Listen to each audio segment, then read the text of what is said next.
লোকসভা নির্বাচনে বিজেপির অন্যতম লক্ষ্য আরও বেশি আসন নিয়ে ক্ষমতায় আসা। সেই সঙ্গে রাজ্যের 2টি লোকসভা আসনেই জয়ী হওয়ার জন্য কাজ করছে দল।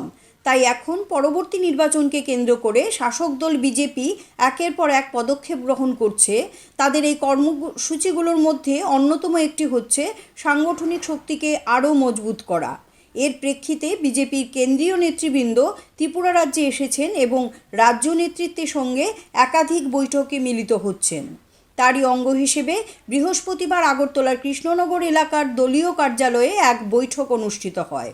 এই বৈঠকে উপস্থিত ছিলেন বিজেপির সর্বভারতীয় সাংগঠনিক সাধারণ সম্পাদক BL সন্তোষ, মুখ্যমন্ত্রী অধ্যাপক ডক্টর মানিক সাহা, প্রদেশ সভাপতি রাজীব ভট্টাচার্য প্রমুখ। সেই সঙ্গে উপস্থিত ছিলেন প্রদেশ কমিটির সকল পদাধিকারীগণ, জেলার সকল সভাপতিরা, সকল মোর্চার সভাপতিরা, মিডিয়া ইনচার্জ, আইটি এবং সোশ্যাল মিডিয়ার ইনচার্জরা। এই দিনের বৈঠক সম্পর্কে প্রদেশ সম্পাদক রতন ঘোষ সংবাদ মাধ্যমকে বলেন, দলে রাজ্যব্যাপী 62 জন বিস্তারক রয়েছেন।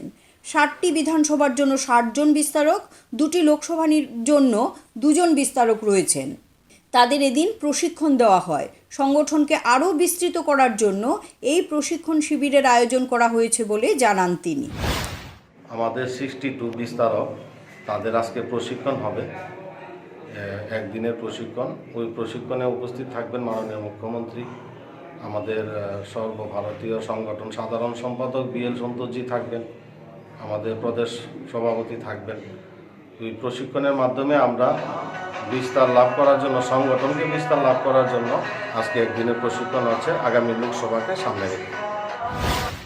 CRI TV, channel for news and entertainment.